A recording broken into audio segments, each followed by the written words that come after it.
To my educational channel విద్యా ఉద్యోగ సమాచారానికి స్వాగతం.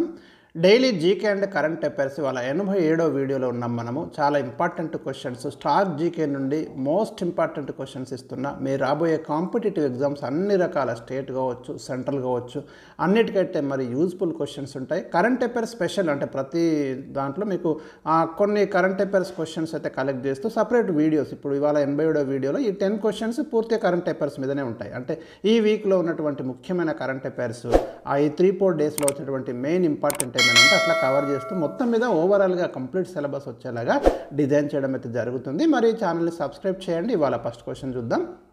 జాతీయ మానవ హక్కుల కమిషన్ చైర్పర్సన్గా 2024 డిసెంబర్లో ఎవరు నియమించబడ్డారు?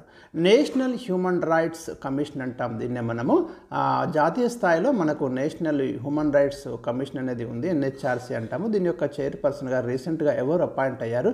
వెరీ వెరీ ఇంపార్టెంట్ అండి. సుప్రీంకోర్టు మాజీ న్యాయమూర్తి జస్టిస్ వి రామసుబ్రమణియన్ అయితే మరి రీసెంట్గా మనకు నేషనల్ హ్యూమన్ రైట్స్ కమిషన్ చైర్పర్సన్గా నియమించడం అనేది జరిగింది. Question number 2. 2024 డిసెంబర్ 23న మరణించిన సుప్రసిద్ధ సినిమా దర్శకుడు ఎవరు? చాలా ప్రసిద్ధి చెందిన సినిమా దర్శకుడు రీసెంట్గా మరణించడం జరిగింది. శ్యామ్ బెనగల్ అండి. ఆయన దర్శకత్వం వహించిన మొట్టమొదటి సినిమా పేరు అంకుర్. అనేక ప్రతిష్టాత్మక చిత్రాలు అయితే మరి తీయడం జరిగింది. 1976లో పద్మశ్రీ పురస్కారం తీసుకున్నాడు. 1991లో శ్యామ్ బెనగల్ పద్మభూషణ్ అవార్డు, 2005లో దాదాసాహెబ్ ఫాల్కే అవార్డు అయితే మరి తీసుకోవడం జరిగింది.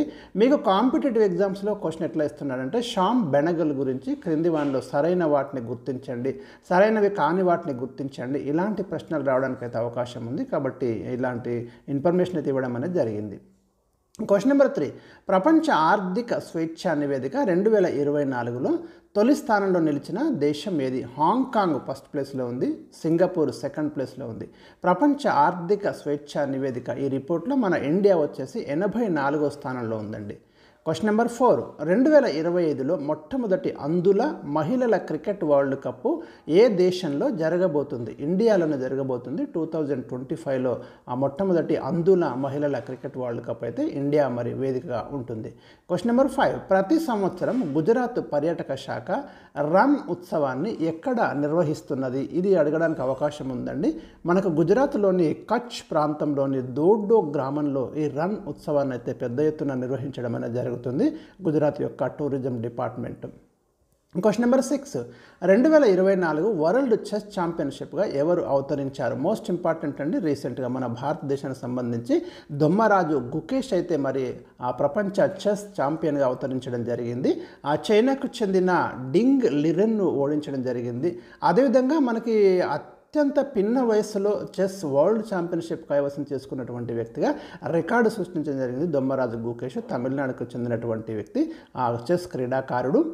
విశ్వనాథన్ ఆనంద్ తర్వాత మనకు మరి ఈ ఘనత సాధించినటువంటి వ్యక్తిగా మనం చూస్తున్నాం. అది వేదిక ఎక్కడ అంటే సింగపూర్లో జరిగింది ఈ చెస్ టోర్నమెంటు. అత్యంత పిన్న వయసులో చెస్ ఛాంపియన్గా record Dommaraju Gukesh. Very very important అండి. Question number 7. 2024 కేంద్ర సాహిత్య అకాడమీ పురస్కారం ఏ తెలుగు రచయితకు దక్కింది? పెనుగొండ లక్ష్మీనారాయణ అండి. ఆయన రచించిన దీపిక అనే విమర్శనాత్మక వ్యాసాలకైతే 2024 కేంద్ర సాహిత్య అకాడమీ పురస్కారము దక్కింది. Most important. Question number 8. 129వ రాజ్యాంగ సవరణ బిల్లు దేనికి సంబంధించింది? మరి వన్ నేషన్ వన్ ఎలక్షన్ అయితే ఒకే దేశం ఒకే ఎన్నిక అనే విధానాన్ని తీసుకొస్తున్నాము. జమిలీ ఎన్నికలు అంటాము. అంటే పార్లమెంటుకు, రాష్ట్రాల అసెంబ్లీలకు ఏకకాలంలో ఎన్నికలు జరపడానికి రామ్నాథ్ కోవింద్ నేతృత్వంలో కమిటీ రిపోర్ట్ అయితే తీసుకున్నాము. ఆ రిపోర్ట్ని ఇంప్లిమెంట్ చేసే దిశగా మరి దానికి 129వ రాజ్యాంగ సవరణ బిల్లుగా మనం తీసుకోవడం జరిగింది. ఈ బిల్లు చట్టంగా మారినప్పుడు ఈ నెంబర్ అనేది మారుతుందండి. ఎన్నవ రాజ్యాంగ సవరణ అంటే అది వేరు, బిల్లు వేరు. బిల్లు నెంబర్ వేరేగా ఉంటుంది, సవరణ చట్టం వేరేగా ఉంటుంది. మీరు గమనించండి, కన్ఫ్యూజ్ కావద్దు. ఇప్పుడైతే ఇది అధ్యయన దశలో ఉంది. మరి భవిష్యత్తులో పార్లమెంట్లోకి వచ్చేసి మరి ఏం జరుగుతుంది చూద్దాం మనం ఇక్కడ. Question number 9. డిసెంబర్ 19, 2024న నావికా దళంలోకి ప్రవేశించిన సర్వే వెస్సెల్ ఏది? ఐఎన్ఎస్ నిర్దేశక్ అండి. డిసెంబర్ 19, 2024న నావికా దళంలోకి దీన్ని విశాఖపట్నం వద్ద జలప్రవేశం చేయించడం జరిగింది. దీని యొక్క టార్గెట్ ఏంటిదంటే దీని లక్ష్యం ఏంటంటే మహాసముద్రాలను చార్టింగ్ చేయడంతో పాటు హైడ్రోగ్రాఫిక్ సర్వేల కోసం అయితే ఈ ఐఎన్ఎస్ నిర్దేశక్ అనేది మనకు ఉపయోగపడుతుంది. దీన్ని కోల్కతాలోని గార్డెన్ రిచ్ షిప్ బిల్డర్స్ అయితే నిర్మించింది. విశాఖపట్నం వద్ద జలప్రవేశం చేసింది. వెరీ వెరీ ఇంపార్టెంట్ అండి, చాలా చాలా important. INS Nirdeshak. Last question, Mahatma Gandhi జాతీయ గ్రామీణ ఉపాధి హామీ పథకం కూలీల వివరాల కోసం రూపొందించిన ప్రత్యేక అప్లికేషన్ ఏది? జన్మన్ రేగా అనే అప్లికేషన్ అయితే మరి అందుబాటులో ఉంది. వాళ్ళకి మొబైల్లో కూడా ఇది వర్క్ అంటే పనిచేస్తుంది మనకు. దీంట్లో కంప్లీట్ ఈ జాతీయ గ్రామీణ ఉపాధి హామీకి సంబంధించి వేతనాల రేట్లు కావచ్చు, వారి యొక్క చెల్లింపుల వివరాలు కావచ్చు, పని వివరాలు అన్నీ కూడా పెండింగ్ వేతనాలు ఏమున్నాయి, ప్రతిదీ కూడా అప్డేటెడ్ ఇన్ఫర్మేషన్ అయితే కూలీలకు అందుబాటులో ఉంటుంది. చాలా యూస్ఫుల్ అప్లికేషన్ అయితే చెప్తున్నారు. సో ఇవ్వండి ఈరోజు నేను ఇచ్చినటువంటి ఇంపార్టెంట్ టాప్ 10 కరెంట్ అఫైర్స్.